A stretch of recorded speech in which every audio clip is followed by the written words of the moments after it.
Welcome back to our special coverage of Cricket Beyond Boundaries. Joining me tonight, well, a huge range of cricket lovers. First, going across to our expert, Sunil Gavaskar, but I'm also joined by Tiger Patodi, Sharmila Tagore, Javed Akhtar, Mukul Keswan and Shashi Tharoor. Thank you all very much for joining me. Sunil Gavaskar, let me go across to you first. The pressure factor, we've been discussing that through the show. Do you envy Dhoni and his men right now? What is it like for a player to be playing against Pakistan when the whole nation is watching, when two prime ministers, the Congress president, are all going to be sitting in those stands? No, I don't.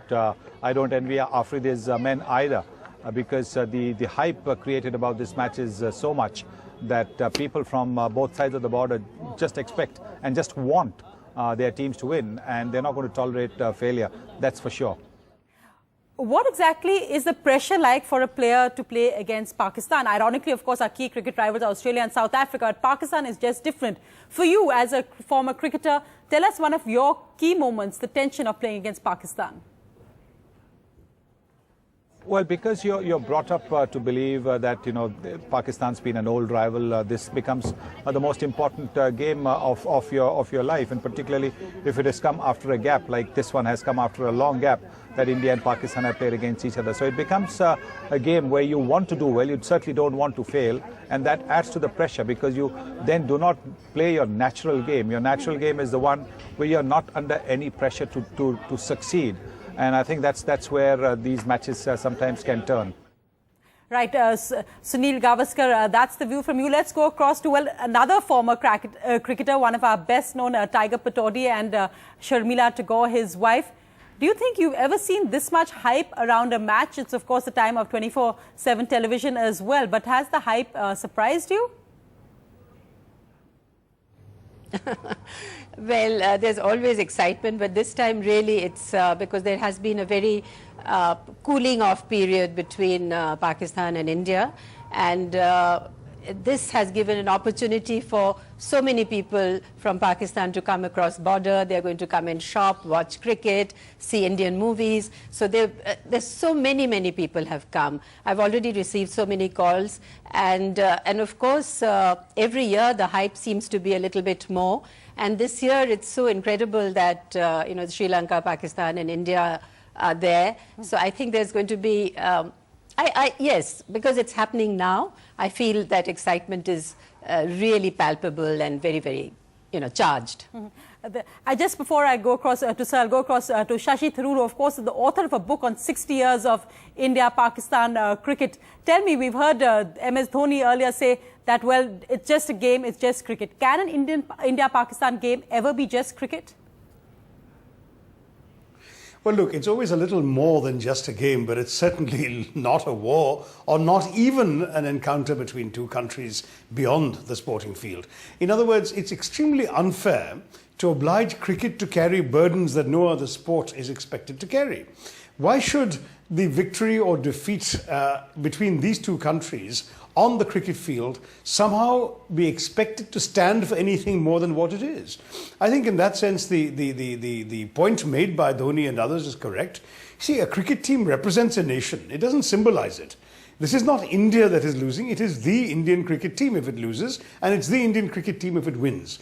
Our tendency to identify the entire nation with the team is, I think, a bit unfair to the team, and it's actually a disservice to the nation.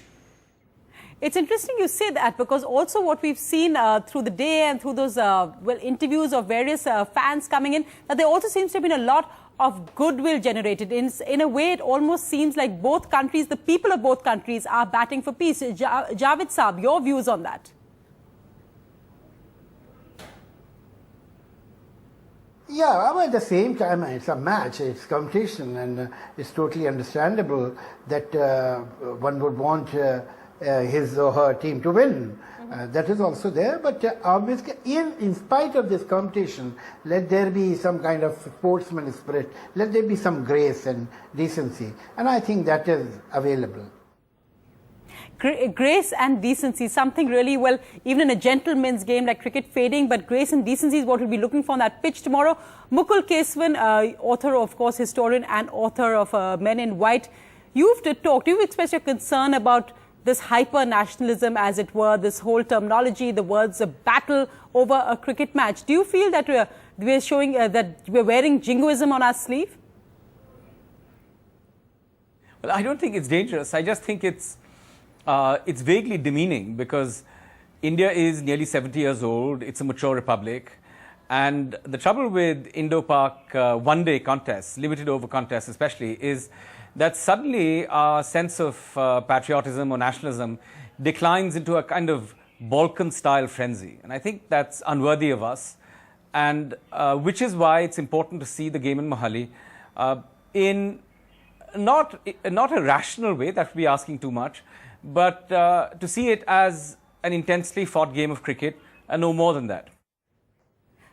See it as an intensely fought game and no more than that. Shashi Tharoor, I have to bring you back here, because we've had viewers writing in, and this may be politically incorrect, but asking why exactly the meeting of two prime ministers had to be muddled in with this game of cricket. I mean, it's going to raise stakes hugely. The fact that two prime ministers are watching, the Congress President Sonia Gandhi will be there, politicians from across the borders. Why did we really need this? Does it raise stakes needlessly? But see, my argument is that in fact that actually should lower the stakes, not raise them, because it means that the politicians are there to talk politics, and therefore politics need not preoccupy the cricketers. They're there to play cricket. My entire argument is the very fact that the governments are getting together as governments should absolve the cricketers of bearing any other burdens. The cricketers are just there to play cricket. If there's any geopolitics on the table, it's on the table between prime ministers and not between cricketing captains.